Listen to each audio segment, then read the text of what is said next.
Hello दोस्तों, आपका स्वागत है नंबर वन स्टडी चैनल पर। हम आज पढ़ेंगे जो इंटर्नशिप की डायरी होती है उसमें लेसन प्लान कैसे बनाते हैं।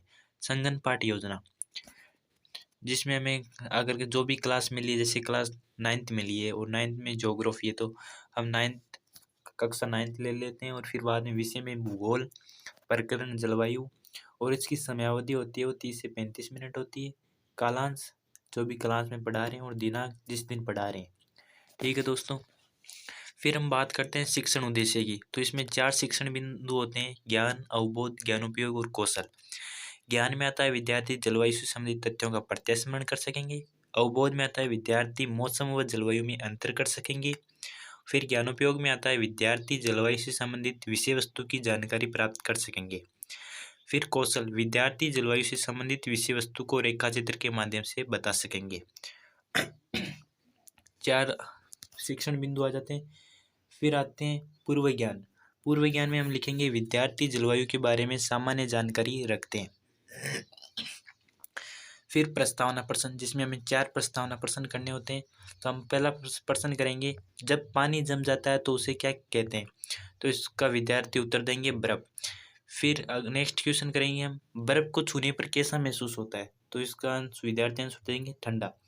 ठंडी, गर्मी, वर्षा आदि क्या कहलाते हैं? तो विद्यार्थी उत्तर देंगे मौसम। फिर नेक्स्ट क्वेश्चन करेंगे, मौसम व जलवायु में या जलवायु के बारे में आप क्या जानते हैं? तो विद्यार्थियों का उत्तर होगा आंशिक एवं निरूत्तर। फिर हम बात करते हैं उद्देश्य कथन की। तो उद्देश्य कथन में हमें लिखना होता है कि प्रिय विद्यार्थियों, आज हम जलवायु के बारे में विस्तार पूर्वक अध्ययन करेंगे। फिर हम बात करते हैं शिक्षण बिंदु की।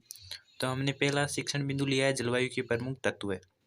इसमें हमारा पहला क्वेश्चन है, जलवायु का पर्यायवाची शब्द बताइए। तो विद्यार्थी मौसम। मौसम को परिभाषित कीजिए।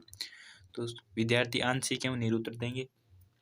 फिर हमारा कथन होगा, छात्राध्यापक कथन होगा, मानसून शब्द की उत्पत्ति अरबी शब्द मौसम से हुई है, जिसका शाब्दिक अर्थ है मौसम। मौसम किसी स्थान विशेष पर किसी समय विशेष में वायुमंडल की स्थिति में होने वाला परिवर्तन है। विद्यार्थी कथन को ध्यानपूर्वक सुनेंगे। फिर हम विद्यार्थियों से वापस बोध प्रश्न करेंगे। तो बोध प्रश्न होगा, मानसून शब्द की व्युत्पत्ति किस शब्द से हुई है? तो विद्यार्थी इसका आंसर देंगे मौसम। फिर नेक्स्ट क्वेश्चन करेंगे, किसी स्थान विशेष पर विशेष समय में वायुमंडल में होने वाले परिवर्तन को क्या कहते हैं? विद्यार्थियों का जवाब होगा मौसम। ठीक है, इसी प्रकार से हम दूसरे शिक्षण बिंदु में आते हैं। हमारा नेक्स्ट शिक्षण बिंदु है जलवायु के नियंत्रण के प्रमुख कारक, जिसमें विकासात्मक प्रश्न होगा, भारत की जलवायु कैसी है? मानसूनी जलवायु। नेक्स्ट क्वेश्चन है, जलवायु के प्रमुख कारकों का वर्णन कीजिए। तो विद्यार्थी आंशिक और निरूत्तर देंगे। फिर छात्राध्यापक कथन होगा, जलवायु को नियंत्रित करने में 6 कारकों का बड़ा योगदान है। इसमें 6 कारक है, अक्षांश, ऊंचाई, वायुदाब, समुद्र से दूरी, महासागरीय धाराएं व उच्चावच लक्षण, जिसे विद्यार्थी ध्यानपूर्वक सुनेंगे। और फिर छात्राध्यापक से दो प्रश्न किए जाएंगे, बोधात्मक प्रश्न। वो प्रश्न है, जलवायु नियंत्रण के प्रमुख कितने कारक? 6 कारक।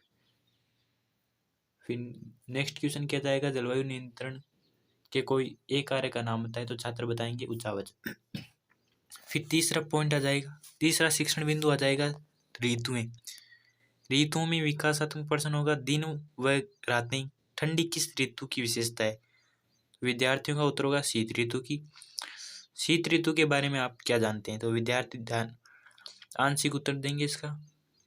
फिर छात्राध्यापक कथन होगा, शीत ऋतु का आगमन मध्य नवंबर से आरंभ होकर फरवरी तक रहता है। इस ऋतु में दिन प्राय छोटे व रातें लंबी होती है। इस शीत ऋतु में उत्तरी पूर्वी व्यापारिक पवनें चलती है, जिसे विद्यार्थी ध्यानपूर्वक सुनेंगे। फिर इससे बोध प्रश्न किए जाएंगे। बोध प्रश्न में शीत ऋतु व समय, शीत ऋतु का समय कब आता है? तो विद्यार्थियों का आंसर होगा नवंबर व फरवरी में।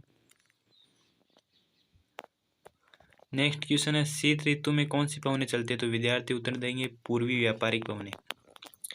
फिर इससे मूल्यांकन प्रश्न किए जाएंगे। मूल्यांकन प्रश्न होता है जो भी प्रश्न पहले किए जा चुके हैं वही प्रश्न वापस रिपीट करना। तो मूल्यांकन प्रश्न में है मानसून शब्द की उत्पत्ति कौन सी भाषा से हुई है। तो इसमें 4 ऑप्शन दिए होते हैं, फारसी, यूनानी, अरबी व ग्रीक। नेक्स्ट क्वेश्चन है मौसम शब्द की उत्पत्ति हुई है। एक रिक्त स्थान क्वेश्चन किया जाता है और फिर एक अति लघुरात्मक और एक लघुरात्मक और एक निबंधात्मक प्रश्न किया जाता है। थैंक्स दोस्तों, वीडियो अच्छा लगा तो सब्सक्राइब करना ना भूलें। धन्यवाद।